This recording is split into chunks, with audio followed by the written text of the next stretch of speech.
making disciples, transforming lives. Shalom Bapak Ibu semua, sukacita bisa kembali melayani di GMS Gandaria City, saudara. Sepanjang hari ini saya akan menuntaskan tema minggu ini atau tema bulan ini. Saudara, di seluruh GMS temanya adalah tentang penyediaan, saudara. Dan hari ini saya akan khotbah dengan dua tema, karena ini ibadah cuma 2 kali. Di ibadah pagi hari ini saya akan khusus bicara mengenai ketika Petrus disuruh oleh Yesus mengambil, saudara, memancing, dan di situ ada koin yang keluar dari mulut ikan. Lalu di ibadah kedua nanti saya akan bicara mengenai, temanya belum keluar.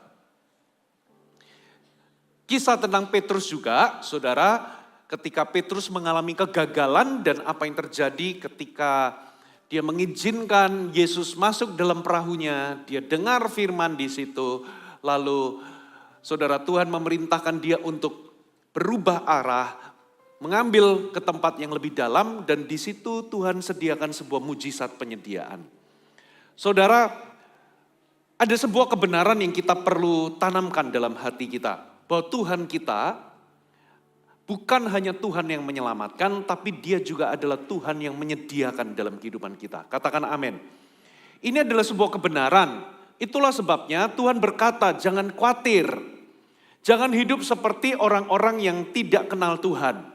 Sebab sebelum kita minta, Tuhan sudah tahu apa yang kita perlukan. Katakan amin. Ini adalah sebuah kebenaran dasar. Sehingga 2 kisah tadi, saudara, dan firman Tuhan yang akan kita baca nanti, itu akan mereveal bahwa Tuhan adalah penyedia dalam kehidupan kita. Coba kita langsung aja buka firman-Nya, Matius pasal yang ke-17, kita baca ayat 24 sampai ayat yang ke-27. Ketika Yesus dan murid-muridnya tiba di Kapernaum, datanglah pemungut bea atau pajak bait Allah kepada Petrus dan berkata, apakah gurumu tidak membayar pajak 2 dirham itu? Jawabnya, memang membayar. Dan ketika Petrus masuk ke rumah, Yesus mendahuluinya dengan pertanyaan, apakah pendapatmu Simon? Dari siapakah raja-raja dunia ini memungut bea atau memungut pajak? Dari rakyatnya atau dari orang asing? Jawab Petrus, dari orang asing. Maka kata Yesus kepadanya, jadi bebaslah rakyatnya. Tetapi supaya jangan kita menjadi batu sandungan bagi mereka, pergilah memancing ke danau. Dan ikan pertama yang kau pancing, tangkaplah dan bukalah mulutnya. Maka engkau akan menemukan mata uang 4 dirham di dalamnya. Ambillah itu dan bayarkanlah kepada mereka, bagiku dan bagimu juga. Saudara, ada 3 poin yang saya mau berikan buat Anda. Semoga Roh Kudus menolong saya untuk menjelaskan. Tapi di ujung semuanya, Bapak Ibu, Tuhan itu sedang memperkenalkan kepada kita bahwa Dialah provider dalam kehidupan kita. Dia adalah Jehovah Jireh. Dia adalah Allah yang menyediakan dalam kehidupan kita. Nah, kita masuk dalam kisah ini, saudara. Kisah ini dimulai ketika Yesus masuk ke Kapernaum. Saudara, ya tiba di Kapernaum. Kota apakah Kapernaum? Ini adalah pusat pelayanan Yesus pada zaman itu. Bukan hanya di Yerusalem, tapi pertama kali Yesus mencari murid-murid dan ada banyak mujizat-mujizat terjadi. Itu adalah tempat di mana Yesus itu melayani. Yesus banyak melayani di Kapernaum dan ada banyak mujizat yang tercatat di situ. Lalu apa yang terjadi, saudara?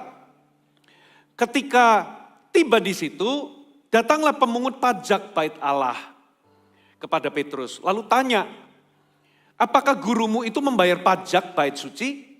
Sebetulnya pertanyaan ini adalah pertanyaan jebakan.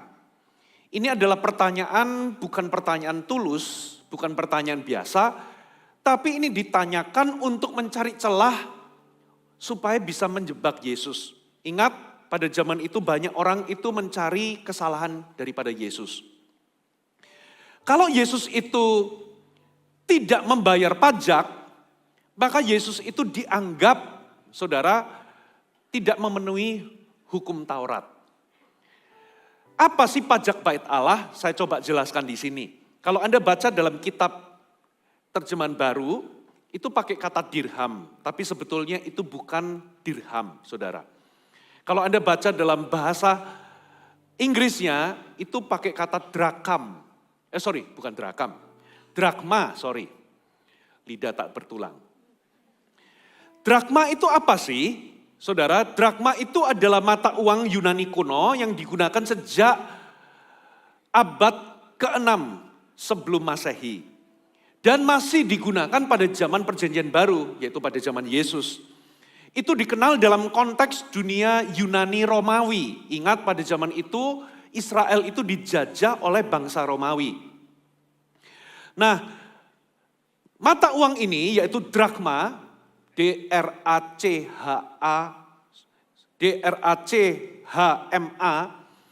Drakma ini disebut di dalam Alkitab kita, khususnya di dalam Matius pasal 17. Saudara, jadi itu bukan dirham, tapi itu drakma. Kalau Anda bisa cek dalam terjemahan bahasa Inggrisnya, saudara.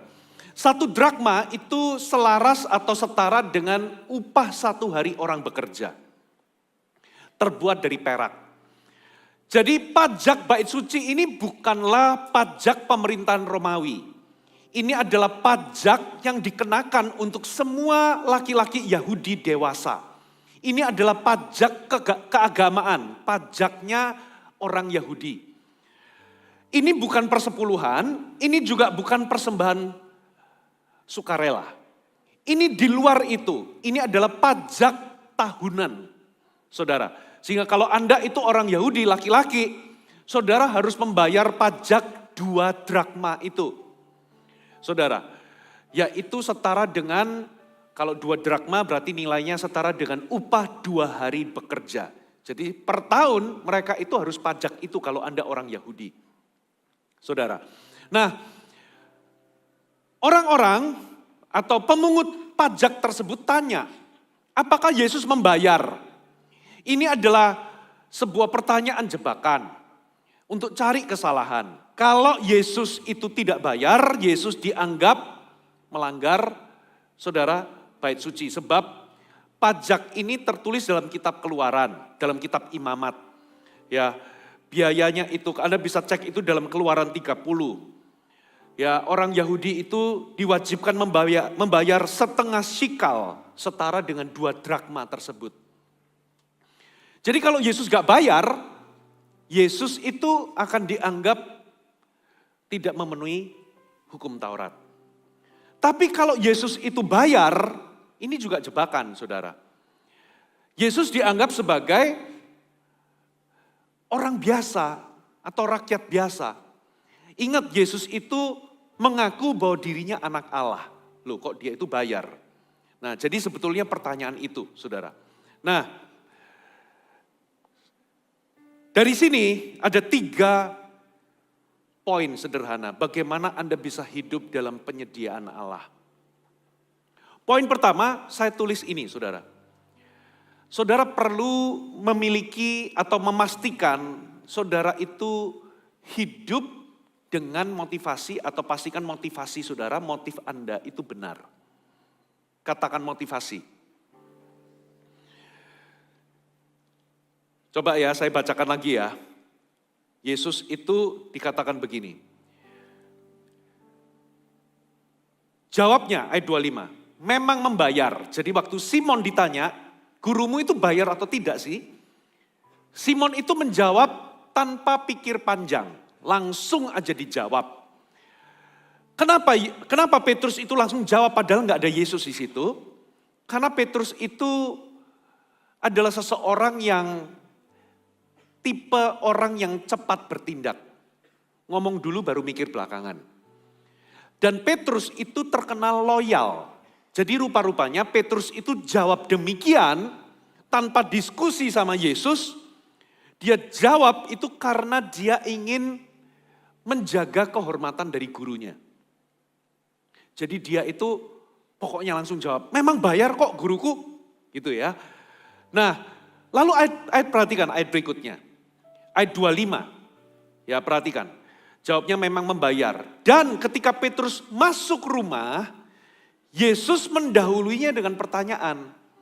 Jadi rupa-rupanya Yesus ini karena pimpinan Roh Kudus atau dia bergerak dalam karunia berkata-kata dengan pengetahuan, seolah-olah Yesus itu tahu percakapan sebelumnya dan jawaban dari Simon. Yesus, saudara, itu dipimpin Roh Kudus. Walaupun Yesus gak terlibat dalam percakapan itu, Yesus mendahuluinya, menyapa duluan dan mendahului dengan pertanyaan. Apa pendapatmu Simon? Saudara, dikatakan begini. Dari siapakah raja-raja dunia ini memungut bea dan pajak? Dari rakyatnya atau dari orang asing? Nah, di sini Bapak Ibu, Anda itu perlu membandingkan terjemahan. Karena Alkitab terjemahan baru kita, itu sebetulnya kurang precise menerjemahkannya. Kalau Anda baca dalam bahasa aslinya, atau kalau Anda baca dalam bahasa Inggris, atau terjemahan bahasa Indonesia yang lain, ada TSI, terjemahan sederhana Indonesia, ada juga versi Alkitab yang terbuka atau AYT, atau versi mudah dibaca. Saudara, rupa-rupanya terjemahan yang lebih precise itu bukan rakyat. Di dalam bahasa aslinya itu bukan rakyat. Jadi pertanyaan Yesus itu bunyinya seperti ini. Saya pakai terjemahan dalam versi mudah dibaca ya. Menurut engkau dari siapa raja-raja di bumi memungut pajak? Apakah mereka mengumpulkannya dari anak-anaknya sendiri atau dari orang lain? Dalam bahasa aslinya itu bukan pakai kata rakyat, tapi pakai kata anak laki-laki lebih tepatnya. Anak-anaknya sendiri. Dalam terjemahan bahasa Inggris, kalau Anda baca versi NIV, saudara, saya bacakan ya. What do you think, Simon? He asked. From whom do the kings of the earth collect duty and taxes? From their own children or from others? Dari anak-anaknya sendiri atau orang lain? Nah, dari sini Simon menjawab dari orang lain. Dari rakyat maksudnya. Bukan anak-anaknya. Lalu Yesus menjawab, saudara, maka kata Yesus kepadanya, jadi anak itu bebas bea. Anak itu bebas pajak. Kenapa saudara? Karena pada zaman itu kerajaan itu tidak memungut pajak dari anak-anaknya sendiri, karena anak-anaknya bagian dari kerajaan. Yang dipungut pajak adalah orang lain, rakyat yang dipungut pajak. Dengan Yesus mengatakan demikian, Yesus menegaskan identitasnya. Bahwa aku adalah anak Allah seperti pengakuannya. Aku adalah Mesias. Siapa pemilik bait suci? Bapa. Jadi sebetulnya Yesus itu bebas pajak. Katakan amin. Nah, lalu kita lanjut. Kalimat berikutnya. Ayat 27. Tetapi supaya jangan kita menjadi batu sandungan bagi mereka, pergilah memancing ke danau dan ikan pertama yang kau pancing, tangkap, buka mulutnya, maka engkau akan menemukan mata uang 4 dirham di dalamnya. Ambillah itu, bayarkanlah kepada mereka, bagiku dan bagimu juga. Jadi dengan kata lain, Yesus itu sebetulnya tidak wajib pajak bait suci. Saudara, tapi Yesus berkata, supaya kita jangan jadi batu sandungan, terjemahan bahasa aslinya itu bisa punya dua arti. Batu sandungan artinya menjadi batu sandungan, menjadi halangan orang lain itu untuk bisa mengikut dia, menjadi halangan iman seseorang, tapi terjemahan satunya itu juga jangan sampai kita ini menyinggung mereka. Membuat mereka tersinggung. Kalau Anda baca dalam kalimat bahasa Inggrisnya itu supaya kita jangan offend mereka. Saudara. Tapi apapun itu intinya sama. Saudara. Yesus itu sebetulnya tidak wajib membayar sebab dia anak Allah. Tapi dia tetap membayar, saudara, karena Yesus punya tujuan yang lebih besar. Yesus tidak mau ada orang yang terhalang imannya untuk datang kepadanya. Saudara, dia nggak mau memberikan sebuah halangan apapun untuk orang lain itu bisa tersandung imannya atau terhalang untuk bisa datang dan percaya kepadanya. Makanya dia memerintahkan kepada siapa? Simon Petrus untuk kamu mancing ke danau, ikan pertama yang kau tangkap, buka mulutnya, di situ Tuhan sediakan. Jadi Yesus itu mengadakan atau menyatakan mujizat penyediaannya bukan untuk dirinya sendiri, tapi untuk maksud yang lebih besar, supaya dia tidak menjadi batu sandungan. Katakan amin. Nah, disinilah Bapak Ibu, Tuhan itu bicara soal berkat dalam kehidupan kita. Bahwa berkat itu diberikan ketika Anda itu punya motivasi yang benar. Anda mengerti dulu tujuan mengapa Tuhan memberkati kita. Mengapa Tuhan memberkati Anda.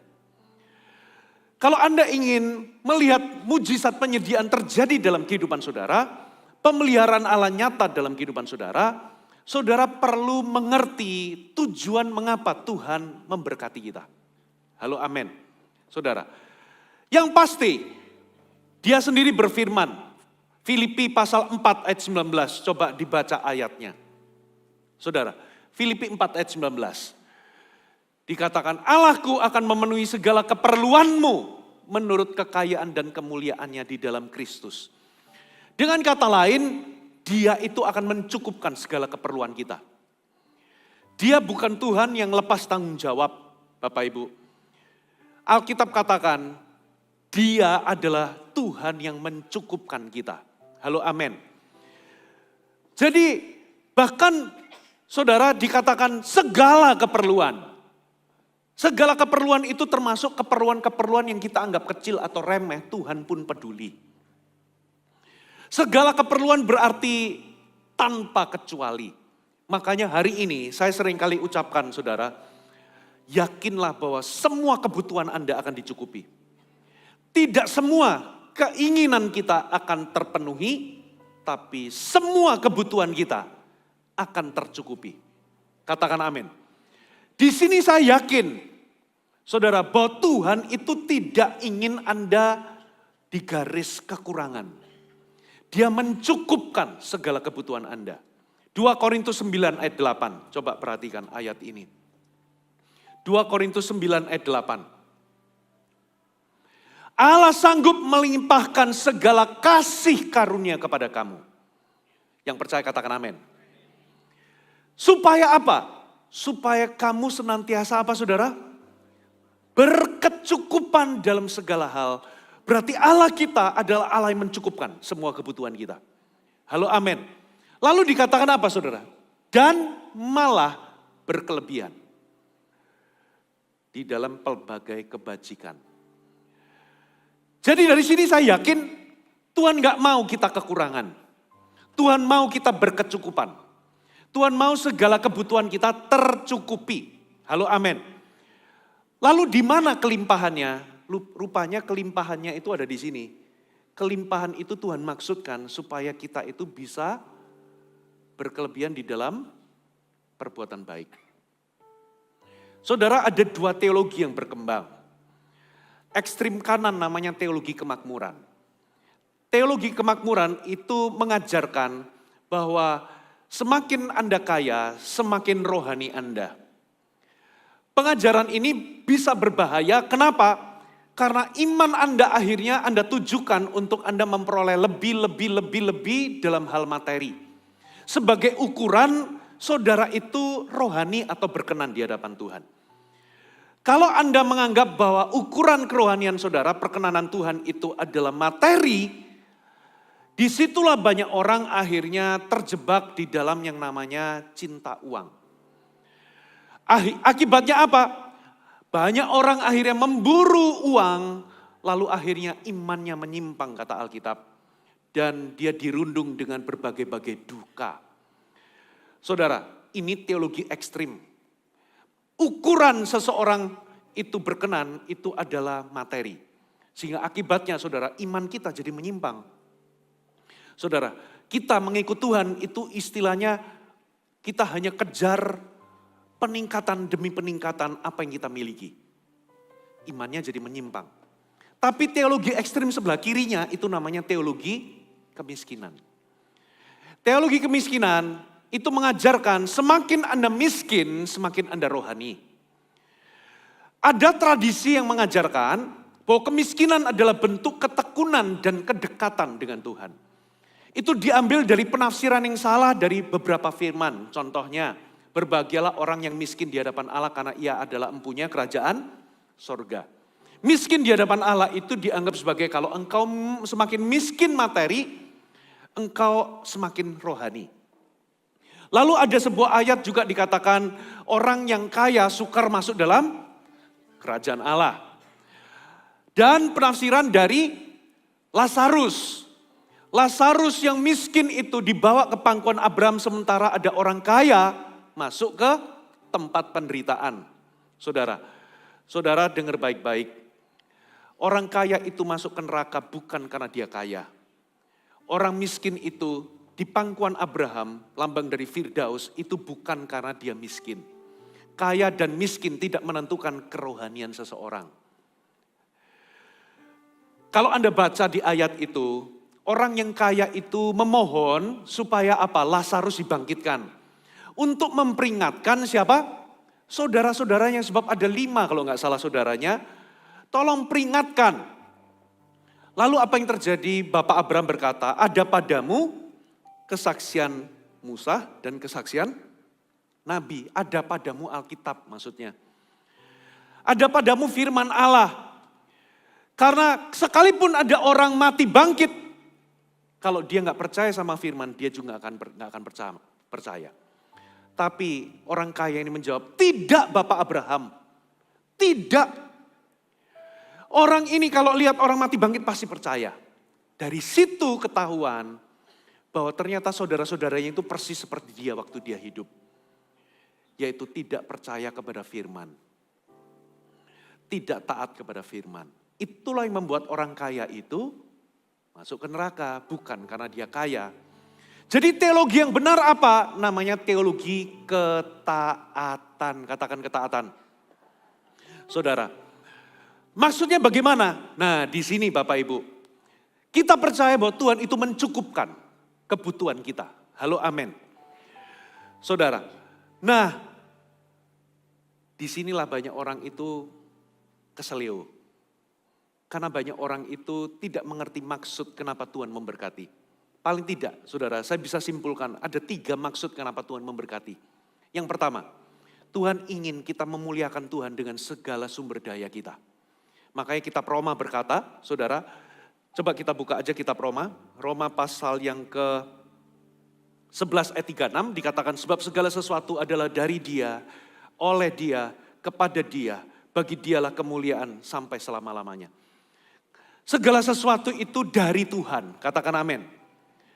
Oleh Dia, berarti melalui Dia. Dari sini kita bisa tahu, saudara, apakah yang di tanganmu itu berkat atau bukan berkat, itu kelihatan di dalam prosesnya. Kalau berkat itu dari Tuhan, itu pasti semuanya sesuai dengan hati dan karakter Allah. Makanya jangan berkata, Pastor Puji, hidup saya diberkati. Karena Tuhan memberkati bisnisku. Lalu saya tanya, bisnismu apa? Narkoba. Sorry, itu bukan dari Tuhan. Karena kalau berkat itu oleh Tuhan, melalui Tuhan, pasti lurus. Katakan amin. Lalu dikatakan kepada Tuhan dan bagi Tuhanlah segala kemuliaan. Berarti Tuhan itu ingin dari semua sumber daya yang kita dipercayakan Tuhan dalam kehidupan kita. Tuhan ingin kita memuliakan Tuhan. Yang kedua, alasan kenapa Tuhan ingin memberkati kita adalah karena Tuhan tidak ingin kita menjadi batu sandungan. Makanya kitab Timotius berkata demikian. 1 Timotius 5 ayat 8, Paulus ngomong seperti ini. Jika ada orang yang tidak memeliharakan sanak saudaranya, apalagi seisi rumahnya, orang itu murtad dan lebih buruk daripada orang yang tidak beriman. Kalau Anda adalah anak Tuhan, saudara, kenapa Tuhan itu ingin memberkati Anda? Karena Tuhan ingin mencukupkan kebutuhan Anda dan kebutuhan keluarga Anda. Katakan amin. Kalau kita ini anak Tuhan, kita nggak pelihara sanak saudara kita, bahkan seisi rumah kita, kita itu dianggap sebagai orang yang murtad. Bahkan lebih buruk daripada orang yang nggak percaya. Tujuan Tuhan memberkati Anda adalah supaya Anda bisa mencukupkan keluarga Anda. Halo, amin. Coba ya, saudara mau nggak? Saudara, saya itu hidup di dalam garis kekurangan, lalu saya itu tiap kali ketemu sama saudara, saya itu ceritanya itu cerita-cerita yang mengundang simpati, lalu supaya Anda itu tergerak untuk membantu atau menolong saya. Saudara mau nggak? Saya itu hidup dalam kekurangan, lalu tiap kali saya ketemu ujung-ujungnya duit. Atau saya di dalam pelayanan motivasi saya itu jadi nggak murni, saya deketin hanya orang-orang kaya. Lalu ngomongnya kalau ada orang kaya ada orang miskin merokok, itu dosa. Tapi kalau ada orang kaya, Pak nggak apa-apa pelan-pelan. Saudara mau saya jadi seperti itu? Lalu saya itu minta-minta, no. Tuhan juga sama, Tuhan ingin mencukupkan kebutuhan Anda, supaya Anda tidak jadi batu sandungan. Makanya satu ayat juga Paulus ngomong begini, kalau ada orang yang tidak kerja, jangan dia makan. Tuhan ingin mencukupkan kebutuhan kita, katakan amin. Tapi juga ada tujuan ketiga, yaitu Tuhan ingin kita menjadi saluran berkat. Tuhan ingin kita bisa menjadi berkat bagi sesama dan kita bisa mensupport misi Allah di muka bumi. Untuk penginjilan, untuk pemuridan, untuk mendirikan gereja lokal, untuk Anda bisa mensupport pekerjaan Tuhan dalam kehidupan di muka bumi ini. Katakan amin. Itulah tujuan Allah mengapa Tuhan memberkati. Nah disinilah banyak orang keselio. Saudara. Banyak orang lihatnya itu aku kepengen berkelimpahan. Padahal sebetulnya, saudara, masalah kecukupan itu Tuhan jamin. Makanya masalah kita sebetulnya bukan masalah uang, Bapak Ibu. Ada dua masalah kita.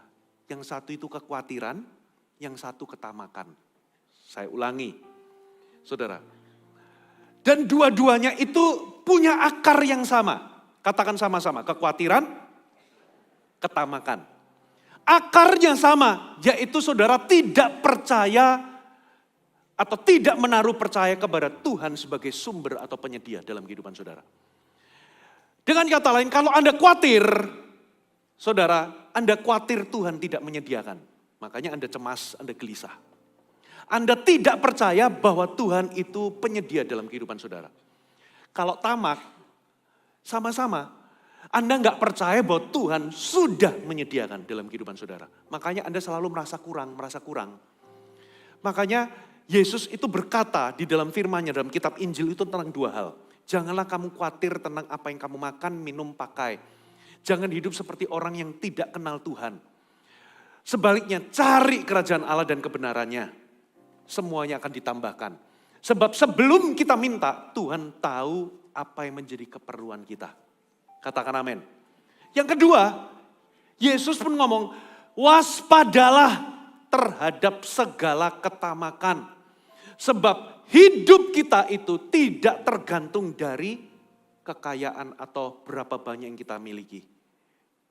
Anda gak percaya nih, buka aja ayatnya. Coba ayatnya di mana saudara? Sebentar, saya cari dulu ya. Bantu saya. Waspadalah terhadap segala ketamakan, mana. Lukas 12 ayat 15, coba munculkan. Lukas 12 ayat 15. Berjagalah, waspadalah terhadap segala ketamakan. Sebab walaupun seseorang berlimpah-limpah hartanya, hidupnya tidaklah tergantung dari kekayaannya. Jadi sebetulnya yang Tuhan mau itu periksa motivasi Anda. Mengapa Anda mau diberkati? Mengapa Anda itu ingin beberapa hal dalam kehidupan saudara? Apakah itu inline dengan tujuan Anda? Karena bagi Tuhan, masalah kita itu cuma dua. Khawatir, tamak. Dua-duanya akarnya tidak menaruh percaya kepada Tuhan. Yang satu, yang khawatir, gak percaya bahwa Tuhan menyediakan. Yang tamak gak percaya bahwa Tuhan sudah menyediakan. Terus selalu merasa kurang. Makanya saudara, mental miskin itu bukan orang miskin. Orang kaya pun bisa punya mental miskin. Sekalipun sudah diberkati, tapi tetap merasa kurang. Saudara, tamak itu gak ada habisnya. Satu kali ada seorang anak, saudara, dia itu nangis. Dia dikasih uang 50.000 sama pamannya. Ternyata uangnya hilang. Dia nangis lah sejadi-jadinya gara-gara uangnya hilang. Terus pamannya dengar, loh kenapa kok nangis? Ya uang yang tadi paman kasih 50.000 hilang. Ya udah, cup.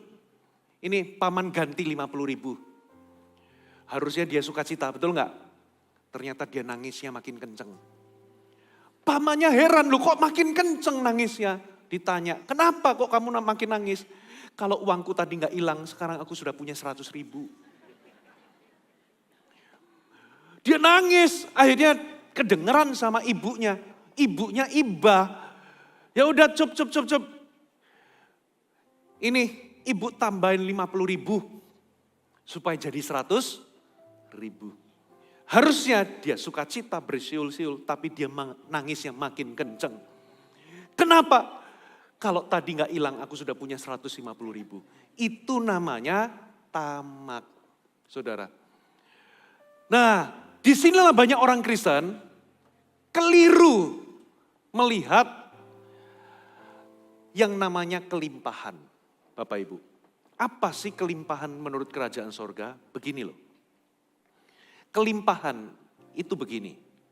Ketika Anda itu bisa mencukupkan diri dengan berkat atau porsi berkat Tuhan dalam kehidupan Anda, sampai Anda masih bisa menjadi saluran berkat. Itu namanya kelimpahan. Halo, amin. Bagi saya, kelimpahan itu bukan saya memiliki lebih. Saudara, lebih dan lebih.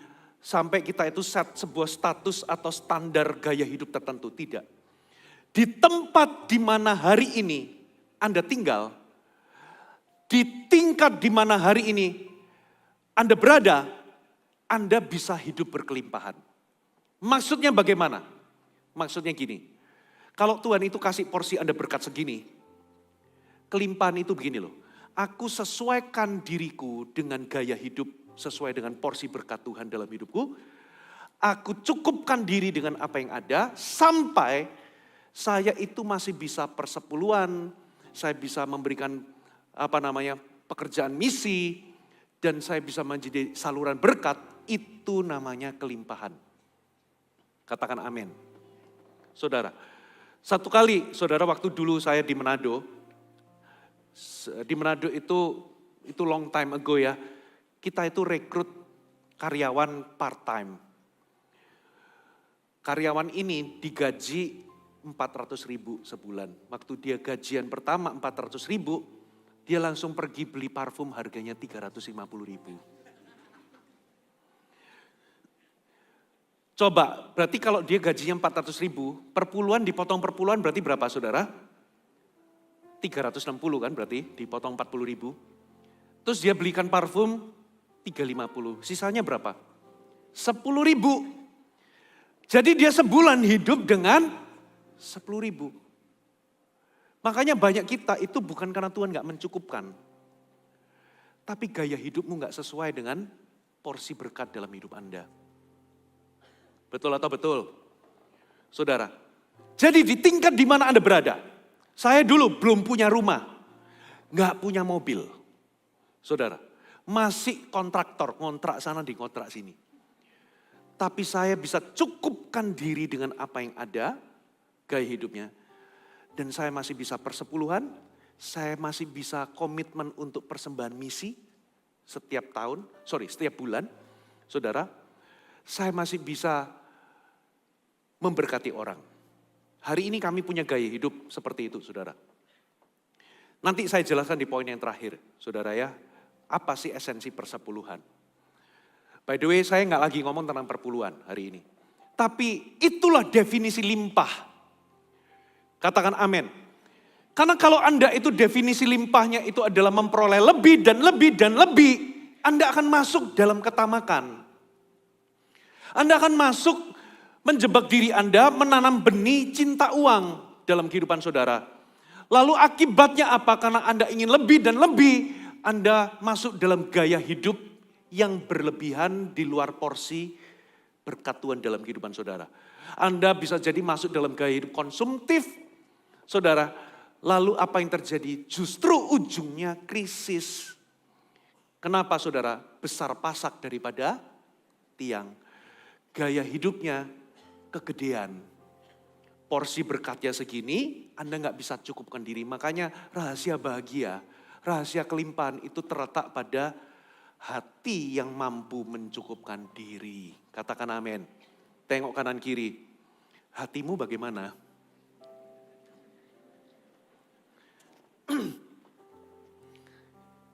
Nomor 1, kalau Anda ingin hidup dalam berkat penyediaan Tuhan, pastikan motivasi Anda benar. Bagi Tuhan, di sisi Tuhan, Tuhan akan mencukupkan. Makanya Yesus menyediakan mujizat penyediaan itu supaya dia nggak jadi batu sandungan. Anda harus ngerti mengapa atau tujuan Tuhan memberkati saudara. Kalau Anda bisa selaras dengan ini, Anda akan hidup dalam berkat Allah. Saudara nggak akan pertama hidup dalam kekhawatiran, saudara juga nggak akan hidup dalam ketamakan. Orang yang hidup dalam ketamakan selalu terus merasa kurang, saudara, dan dia terjebak dengan berbagai-bagai hal. Bagi Tuhan, uang itu bukan masalah, cinta uanglah yang masalah. Tuhan tidak anti Anda memiliki uang. Tapi Tuhan anti uang memiliki atau menguasai hidup Anda. Saudara, itulah sebabnya yang Tuhan mau jaga-jaga terhadap dua hal ini. Khawatir, tamak. Ada amin? Poin kedua, saudara. Saya tuliskan poinnya itu ini, saudara. Saudara perlu terima dan kembangkan karunia yang Anda miliki. Di dalam kasus ini, saudara, penulisnya ini adalah Matius. Matius itu salah satu murid Yesus yang adalah pemungut cukai. Dia ngerti soal pajak, karena dia ini pemungut pajak, saudara. Tapi anehnya, Tuhan nggak suruh Matius untuk bereskan soal pajak bea bait suci. Tapi anehnya Tuhan itu menyuruh siapa? Petrus untuk mancing ikan di danau. Jadi apa maksudnya? Karena mujizat yang Tuhan nyatakan, Tuhan tidak pakai profesinya Matius, tapi Tuhan pakai profesinya siapa? Petrus. Jadi Tuhan pakai karunia Petrus. Jadi dengan kata lain, Tuhan itu menyediakan pemeliharaannya atau penyediaannya melalui karunia, saudara. Tuhan gak akan menyuruh Anda melakukan sesuatu di luar karunia saudara. Penyediaan Tuhan dalam kehidupan saudara itu Tuhan sediakan lewat karunia. Bakat atau kemampuan talenta Anda. Tuhan suruh Petrus mancing, bukan Tuhan suruh Matius untuk mancing. Sebab mujizat yang Tuhan sediakan itu lewat ikan. Saudara, jadi dengan kata lain, Tuhan memberkati Anda melalui karunia Anda, pekerjaan Anda. Makanya kembangkan karunia Anda, katakan amin. Tuhan pasti sediakan alat pancingnya. Alat pancing bagi beberapa orang itu adalah Microsoft Excel. Mungkin Anda seorang akuntan. Bagi beberapa orang itu palu, mungkin Anda adalah seorang lawyer atau hakim. Bagi beberapa orang itu mungkin aplikasi, mungkin Anda itu adalah pengembang aplikasi. Bagi beberapa orang itu pedagang. Saya ini gak suka mancing, saudara. Gak bisa mancing juga. Dan heran kenapa kok orang suka mancing. Kalau saya disuruh mancing, pasti gak bakal dapat ikan. Karena gak ngerti caranya. Dan saya gak ngerti apa nikmatnya mancing. Saudara, Masing-masing orang itu punya karunia-Nya, katakan amin. Jangan bandingkan karuniamu dengan karunia orang lain. Jangan bandingkan saudara kemampuanmu dengan kemampuan orang lain. Pastikan saudara itu bertanggung jawab untuk karunia Anda. Kembangkan, katakan amin. Karena Tuhan memberkati itu nggak tiba-tiba jatuh dari langit. Tuhan memberkati itu melalui pekerjaan saudara, profesi, karunia. Itulah sebabnya kalau Anda seorang pekerja, Bapak Ibu, kerja dengan baik. Kalau Anda businessman, kembangkan kemampuan Anda mengelola bisnis yang Tuhan percayakan. Halo, amin.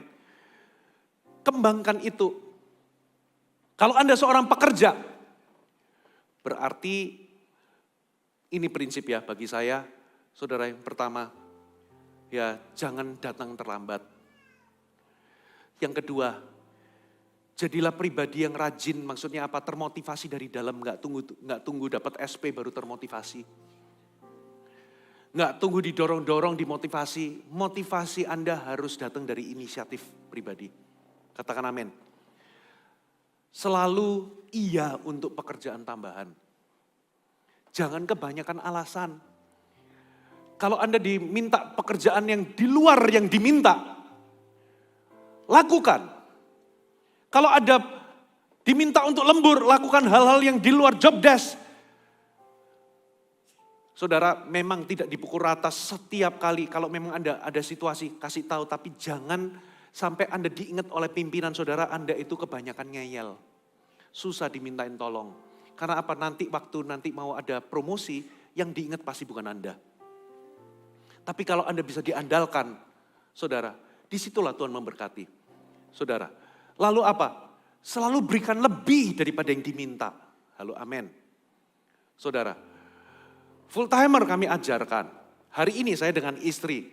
Saudara, kita belajar untuk memberikan lebih daripada yang diminta. Di GMS itu ada cekclock. Paling enggak seminggu itu 43 jam.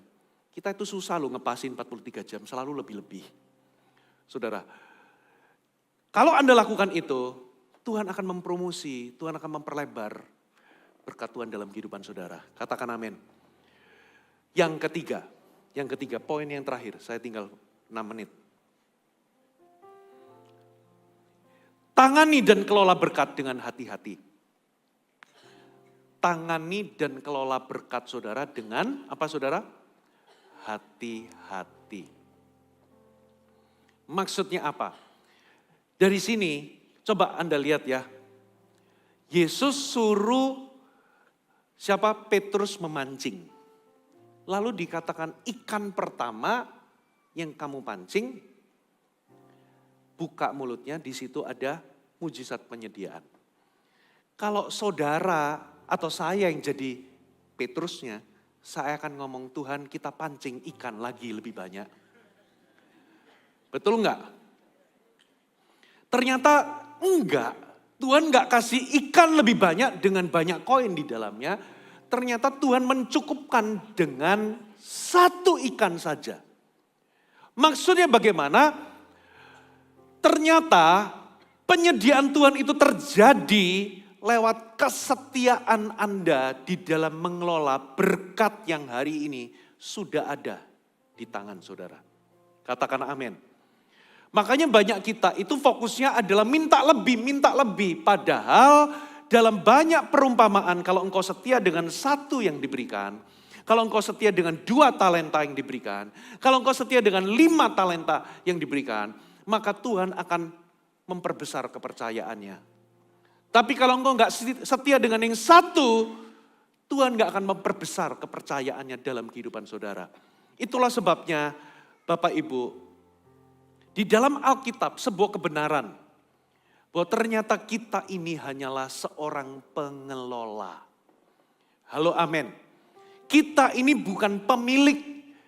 Semua yang Tuhan berikan dalam kehidupan kita itu adalah sebuah kepercayaan sebab Tuhanlah empunya semua berkat. Ternyata kita harus memandang diri kita sebagai seorang pengelola. Saudara, kalau Anda baca di dalam Alkitab, di Mazmur 24, Yesus ngomong tentang akhir zaman, Yesus ngomong engkau harus siap sedia. Lalu di pasal 25-nya Yesus itu memberikan 4 perumpamaan. 4-empatnya itu baik secara langsung maupun tidak langsung ternyata berkaitan dengan bagaimana kita mengelola dari apa yang Tuhan percayakan. 4 perumpamaan di dalam Matius 25.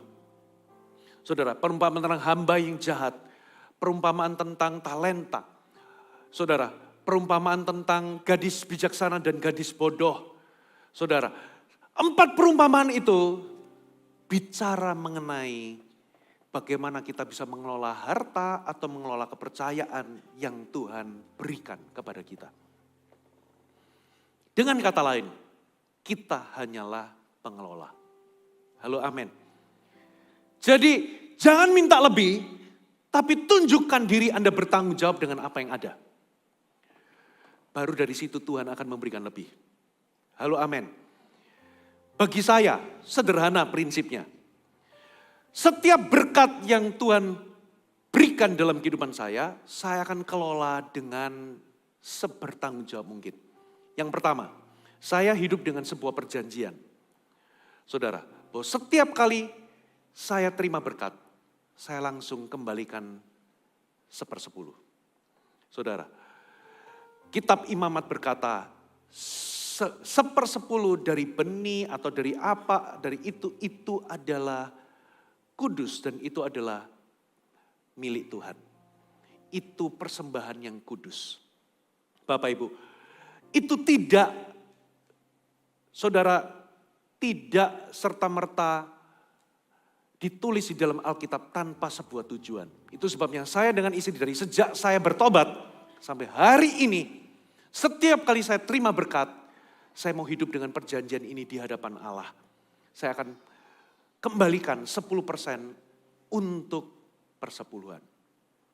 Saudara, kenapa saya lakukan itu? Tujuannya sederhana.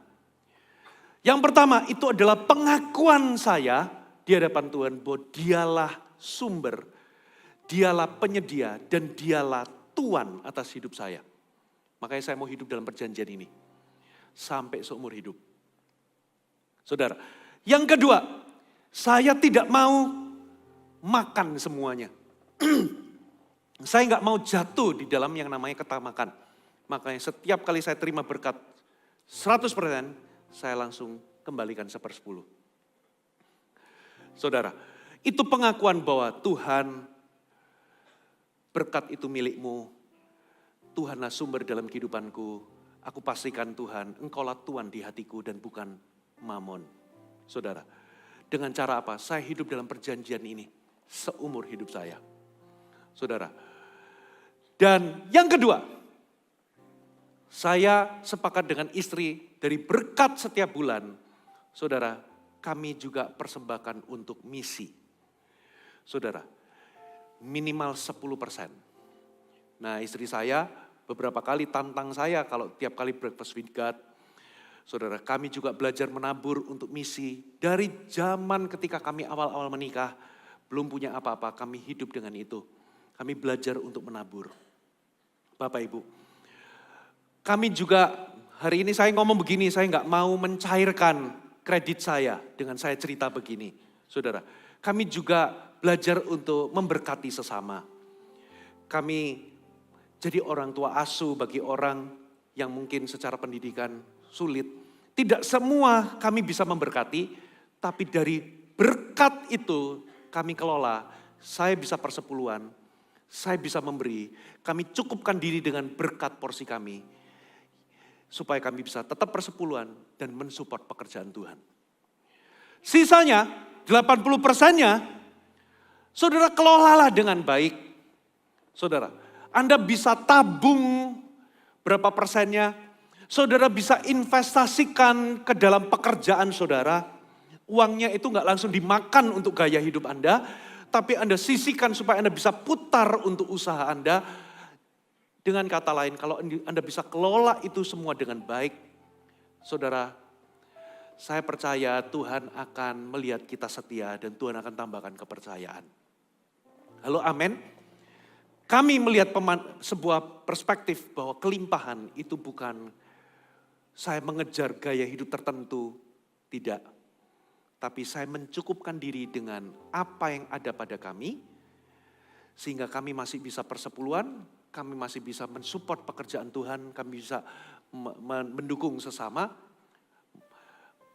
dan kami bisa kelola sisanya untuk mencukupkan kebutuhan saya dan keluarga, dan bahkan mungkin masih bisa menabung. Saudara, kalau Anda setia di sini, Anda nggak akan jatuh dalam krisis. Halo, amin. Anda nggak akan memaksakan diri untuk sesuatu yang bukan porsi Anda. Dan Anda bisa tetap bahagia di titik dimanapun Anda berada. Amin, saudara. Makanya jebakannya di sini, jangan Anda itu memaksakan diri. Sehingga gaya hidup Anda melebihi daripada porsi berkat saudara.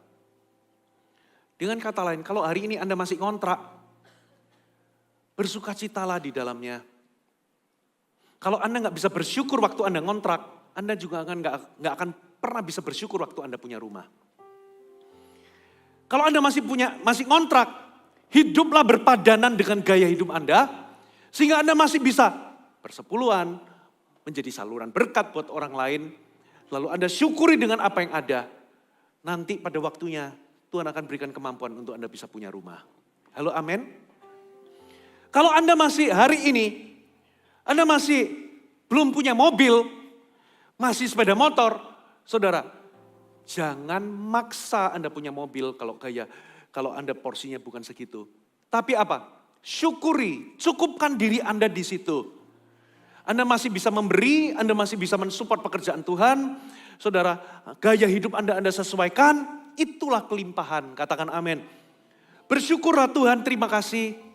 Mungkin aku belum punya mobil, tapi Tuhan cukupi kebutuhanku. Aku mungkin masih naik sepeda motor.